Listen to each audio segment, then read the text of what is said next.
1 फरवरी के बाबकेश्वरीय महावाक्य हैं।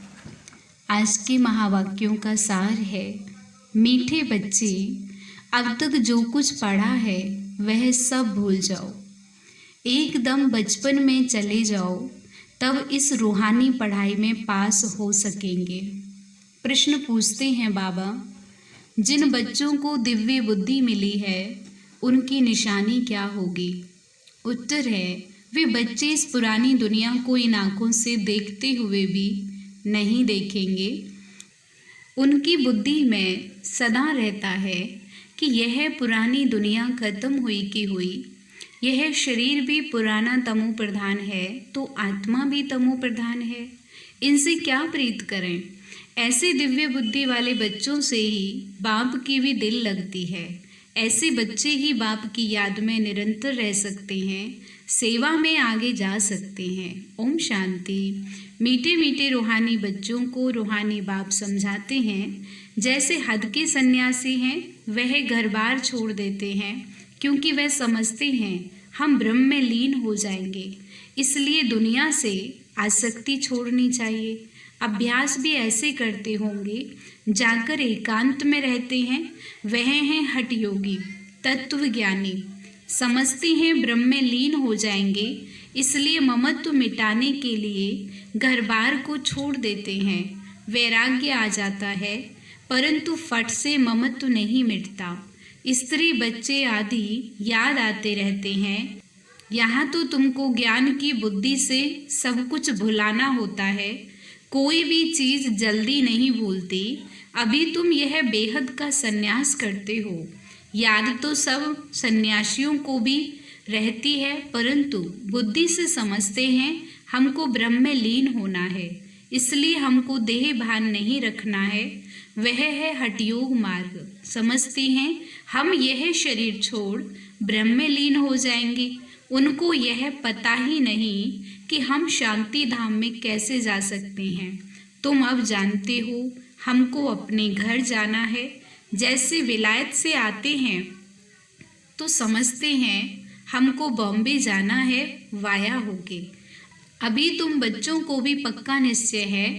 बहुत कहते हैं इनकी पवित्रता अच्छी है, ज्ञान अच्छा है, संस्था अच्छी है, माताएं मेहनत अच्छी करती हैं क्योंकि अथक हो समझाती हैं, अपना तन मन धन लगाती हैं, इसलिए अच्छी लगती हैं। परंतु हम भी ऐसा अभ्यास करें, ये ख्याल भी नहीं आएगा। कोई विरला निकलता है, वह तो बाप भी कहते हैं कोटों में कोई अर्थार्थ जो तुम्हारे पास आते हैं उनमें से कोई निकलता है। बाकी यह पुरानी दुनिया खत्म होनी है, तुम जानते हो। अब बाप आया हुआ है, साक्षात्कार हो ना हो।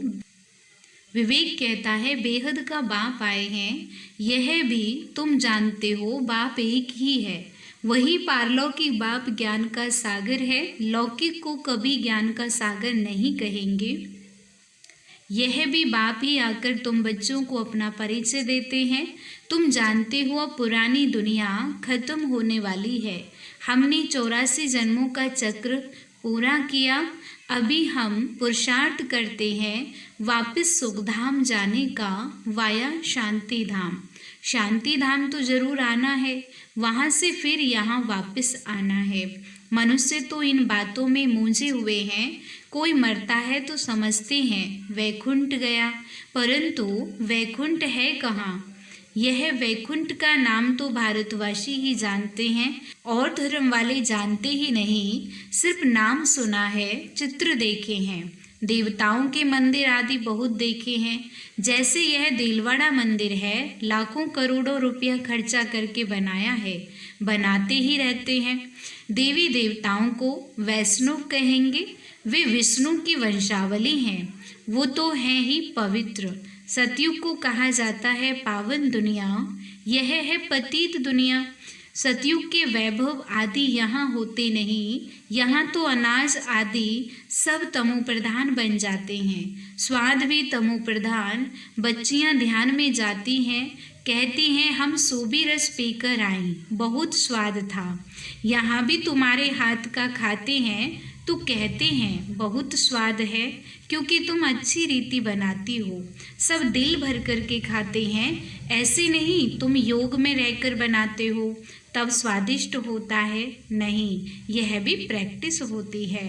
कोई बहुत अच्छा भोजन बनाते हैं, वहाँ तो हर चीज़ सतो प्रधान होती है, इसलिए बहुत ताकत रहती है। तमो प्रधान होने से ताकत कम हो जाती है, फिर उनसे बीमारियां, दुख आदि भी होता रहता है। नाम ही है दुख धाम। सुखधाम में दुख की बात ही नहीं, हम इतने सुख में जाते हैं जिसको स्वर्ग का सुख कहा जाता है। सिर्फ तुमको पवित्र बनना है, सो भी इस जन्म के लिए। पीछे का ख्याल मत करो, अभी तो तुम पवित्र बनो। पहले तो विचार करो, कहते कौन है? बेहद के बाप का परिचय देना पड़े। बेहद के बाप से सुख का वर्षा मिलता है। लौकिक बाप भी पारलौकिक बाप को याद करते हैं, बुद्धि ऊपर चली जाती है। तुम बच्चे जो निश्चय बुद्धि पक्के हो, उन्हों के अंदर रहेगा कि इस दुनिया में हम बाकी थोड़े दिन हैं। यह तो कौड़ी मिसल शरीर है, आत्मा भी कौड़ी मिसल बन पड़ी है, इसको वैराग्य कहा जाता है। अभी तुम बच्चे ड्रामा को जान चुके हो, भक्ति मार्ग का पाठ चलना ही है। सब भक्ति में है, नफरत की दरकार नहीं। सन्यासी खुद नफरत दिलाते हैं, घर में सब दुखी हो जाते हैं, वे खुद अपने को जाकर थोड़ा सुखी करते हैं। वापस मुक्ति में कोई जा नहीं सकते, जो भी कोई आए वापस कोई भी गया नहीं है, सब यहाँ ही है। एक भी निर्वाण धाम व ब्रह्म में नहीं गया है। वे समझते हैं फलाना ब्रह्म में लीन हो गया। यह सब भक्ति मार्ग के शास्त्रों में है। बाबा कहते हैं इन शास्त्रों आदि में जो कुछ है सब भक्ति मार्ग है। तुम बच्चों को भी अभी ज्ञान मिल रहा है, इसलिए तुम्हें कुछ भी पढ़ने की दरकार नहीं है। परंतु कोई कोई ऐसे हैं जिनमें फिर नॉवेल्स आदि पढ़ने की आदत होती है, दुनियावी किताब, कोई ना कोई गंदे चित्रों की किताब, आदतें होती हैं। ज्ञान तो पूरा है नहीं, उन्हें कहा जाता है कुक्कड़ ज्ञानी। रात को नॉवेल पढ़कर नींद करते हैं, तो उनकी गति क्या होगी? यहाँ तो बाप कहते हैं जो कुछ पढ़े हो सब भूल जाओ, इस रूहानी पढ़ाई में लग जाओ। यह तो भगवान पढ़ाते हैं जिससे तुम देवता बन जाएंगे 21 जन्मों के लिए। बाकी जो कुछ पढ़े हो वह सब भुलाना पड़े, एकदम बचपन में चले जाओ। अपने को आत्मा समझो। भले इन आँखों से देखते हो, परंतु देखते भी नहीं देखो। तुम्हें दिव्य दृष्टि, दिव्य बुद्धि मिली है तो समझते हो यह सारी पुरानी दुनिया है, यह खत्म हो जानी है। ये सब कब्रिस्तानी है, उनसे क्या देर लगाएंगे? अभी परिस्तानी बनना है। तुम अब कब्रिस्तान और परिस्तान के बीच में बैठे हो। परिस्तान अभी बन रहा है, अभी बैठे हैं पुरानी दुनिया में, परंतु बीच में बुद्धि का युग वहाँ चला गया है। तुम पुरुषार्थ ही नई दुनिया के लिए कर रहे हो, अभी बीच में बैठे हो पुरुषोत्तम बनने के लिए। इस पुरुषोत्तम संगम युग का भी किसी को पता नहीं है। पुरुषोत्तम मास, पुरुषोत्तम वर्ष का भी अर्थ नहीं समझते। पुरुषोत्तम संगम युग को टाइम बहुत थोड़ा मिला हुआ है। देरी से यूनिवर्सिटी में आएंगे तो बहुत मेहनत करनी पड़ेगी, याद बहुत मुश्किल ठहरती है, माया विघ्न डालती रहती है। तो बाप समझाते हैं कि यह पुरानी दुनिया खत्म होने वाली है। बाप भल यहाँ बैठे हैं, देखते हैं, परंतु बुद्धि में है यह सब खत्म होने वाला है, कुछ भी रहेगा नहीं। यह तो पुरानी दुनिया है, इनसे वैराग्य हो जाता है। शरीरधारी भी सब पुराने हैं। शरीर पुराना तमो प्रधान है तो आत्मा भी तमो प्रधान है। ऐसी चीज़ को हम देखकर क्या करें? यह तो कुछ भी रहना नहीं है, उनसे प्रीत नहीं। बच्चों में भी बाप की दिल उनसे लगती है जो बाप को अच्छी रीति याद करते हैं और सर्विस करते हैं। बाकी बच्चे तो सब हैं, कितने ढेर बच्चे हैं, अब तो कभी देखेंगे भी नहीं। प्रजापिता ब्रह्मा का नाम तो सुना है, परंतु उनसे क्या मिलता है ये कुछ भी पता नहीं है। ब्रह्मा का मंदिर है, दाढ़ी वाला दिखाया है। ब्रह्मा के ज़्यादा मंदिर नहीं है, 1 या 2 मंदिर है, परंतु उनको कोई याद नहीं करता, क्योंकि उनसे वर्षा मिलना नहीं है। आत्माओं को वर्षा मिलता है एक लौकिक बाप से, दूसरा पारलौकिक बाप से। प्रजापिता ब्रह्मा को तो कोई जानते ही नहीं। यह है वंडरफुल। बाप होकर वर्षा ना दे तो अलौकिक ठहराना। वर्षा होता ही है हद का और बेहद का, बीच में वर्षा होता नहीं। भल प्रजापिता कहते हैं, परंतु वर्षा कुछ भी नहीं। इस अलौकिक बाप को भी वर्षा पारलौकिक से मिलता है, तो यह फिर देंगे कैसे? पारलौकिक बाप इनके थ्रू देता है। यह है रथ। इनको क्या याद करना है? इनको खुद भी उस बाप को याद करना पड़ता है। वह लोग समझते हैं ये ब्रह्मा को ही परमात्मा समझते हैं, परंतु हमको वर्षा उनसे नहीं मिलता है। वर्षा तो शिव बाबा से मिलता है। यह तो बीच में दलाल रूप है। यह भी हमारे जैसा स्टूडेंट है। डरने की कोई बात नहीं। बाप कहते हैं इस समय सारी दुनिया तमो प्रधान है। यह भी हमारे जैसा स्टूडेंट है। डरने की कोई बात नहीं। बाप कहते हैं इस समय सारी दुनिया तमो प्रधान है। तुमको योग बल से सतो प्रधान बनना है। लौकिक बाप से हद का वर्षा मिलता है। तुमको बुद्धि लगानी है बेहद में। बाप कहते हैं सिवाय बाप से और किससे भी कुछ मिलना नहीं है। फिर भले ही देवताएं क्यों ना हो, इस समय तो सब तमो प्रधान है। लौकिक बाप से वर्षा तो मिलता ही है, बाकी लक्ष्मी नारायण से तुम क्या चाहते हो? वो लोग तो समझते हैं ये अमर हैं, कभी मरते नहीं हैं, तमो प्रधान बनते नहीं हैं। लेकिन तुम जानते हो जो सतो प्रधान थे वही तमो प्रधान में आते हैं। श्री कृष्ण को लक्ष्मी नारायण से भी ऊंच समझते हैं, क्योंकि वे फिर भी शादी किए हुए हैं। श्री कृष्ण तो जन्म से ही पवित्र है, इसलिए श्री कृष्ण की बहुत महिमा है।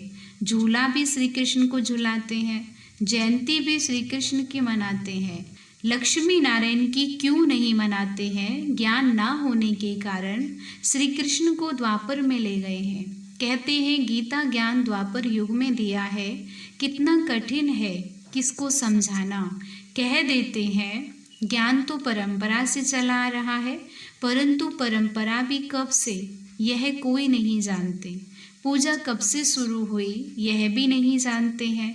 इसलिए कह देते रचता और सृष्टि के आदि मध्य अंत को नहीं जानते हैं।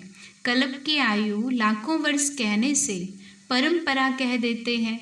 तिथि तारीख कुछ भी नहीं जानते। लक्ष्मी नारायण का भी जन्मदिन नहीं मनाते। इसको कहा जाता है अज्ञान अंधियारा। तुम्हारे में भी कोई यथार्थ रीति इन बातों को जानते नहीं, तभी तो कहा जाता है महारथी घोड़े सवार और प्यादे। गज को ग्राह ने खाया, ग्राह बड़े होते हैं, एकदम हप कर लेते हैं, जैसे सर्प मेढक को हप करते हैं। भगवान को बागवान माली खिवैया क्यों कहते हैं, यह भी तुम अभी समझते हो। बाप आकर के विषय सागर से पार ले जाते हैं, तभी तो कहते हैं नैया मेरी पार लगा दो। तुमको भी अभी पता पड़ा है कि हम कैसे पार जा रहे हैं, ज्ञान के बल से, योग बल से। बाबा हमको क्षीर सागर में ले जाते हैं, वहाँ दुख दर्द की बात नहीं। तुम सुनकर औरों को भी कहते हो कि नैया को पार लगाने वाला खिवैया कहते हैं हे बच्चे, तुम सब अपने को आत्मा समझो। तुम पहले क्षीर सागर में थे, अब विषय सागर में आप पहुँचे हो। पहले तुम देवता थे। स्वर्ग है वंडर ऑफ वर्ल्ड। सारी दुनिया में रूहानी वंडर है स्वर्ग। नाम सुनकर ही खुशी होती है। हेवन में तुम रहते हो। यहाँ 7 वंडर्स दिखाते हैं, दुनिया के 7 अजूबे। ताजमहल को भी वंडर कहते हैं, परंतु उसमें रहने का थोड़े ही है। तुम तो वंडर ऑफ वर्ल्ड का मालिक बनते हो। तुम्हारे रहने के लिए बाप ने कितना वंडरफुल वैकुंठ बनाया है। 21 जन्मों के लिए पद्मा पदम पति बनते हो। तो तुम बच्चों को कितनी खुशी होनी चाहिए, हम उस पार जा रहे हैं। अनेक बार तुम बच्चे स्वर्ग में गए होंगे। यह चक्र तुम लगाते ही रहते हो। पुरुषार्थ ऐसा करना चाहिए जो नई दुनिया में हम पहले पहले आए, पुराने मकान में जाने की दिल थोड़े ही होती है। बाबा जोर देते हैं, पुरुषार्थ कर नई दुनिया में जाओ। वंडर ऑफ वर्ल्ड का मालिक बनाते हैं, तो ऐसे बाप को हम क्यों नहीं याद करेंगे। बहुत मेहनत करनी है, इसको देखते भी नहीं देखो। बाबा कहते हैं, भले मैं देखता हूँ परंतु मेरे में ज्ञान है। मैं थोड़े रोज का मुसाफिर हूँ, वैसे तुम भी यहाँ पाठ बजाने आए हो, इसलिए इससे ममत्व निकाल दो। अच्छा, मीठे मीठे सिक्के लदे बच्चों प्रति माता पिता बाप दादा का याद प्यार और गुड मॉर्निंग। रूहानी बाप की रूहानी बच्चों को नमस्ते। रूहानी हम बच्चों की रूहानी बाप दादा को नमस्ते। शुक्रिया बाबा, शुक्रिया शुक्रिया। धारणा के लिए मुख्य सार है, फर्स्ट पॉइंट है, रूहानी पढ़ाई में सदा बिजी रहना है। कभी भी नॉवेल्स आदि पढ़ने की गंदी आदत नहीं डालनी है। अब तक जो कुछ पढ़ा है उसे भूल बाप को याद करना है। सेकंड है, इस पुरानी दुनिया में स्वयं को मेहमान समझकर रहना है। इससे प्रीत नहीं रखनी है, देखते भी नहीं देखना है। वरदान है, हिम्मत और उमंग उत्साह के पंखों से उड़ती कला में उड़ने वाले तीव्र पुरुषार्थी भव। उड़ती कला के दो पंख हैं, हिम्मत और उमंग उत्साह। किसी भी कार्य में सफलता प्राप्त करने के लिए हिम्मत और उमंग उत्साह बहुत जरूरी है। जहाँ उमंग उत्साह नहीं होता वहाँ थकावट होती है और थका हुआ कभी सफल नहीं होता। वर्तमान समय के अनुसार उड़ती कला के सिवाय मंजिल पर पहुंच नहीं सकते, क्योंकि पुरुषार्थ एक जन्म का और प्राप्ति 21 जन्म के लिए ही नहीं, सारे कल्प की है।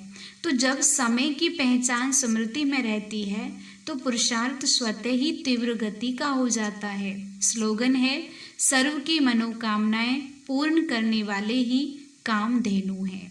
सर्व की मनोकामनाएं पूर्ण करने वाले ही कामधेनु हैं। ओम शांति।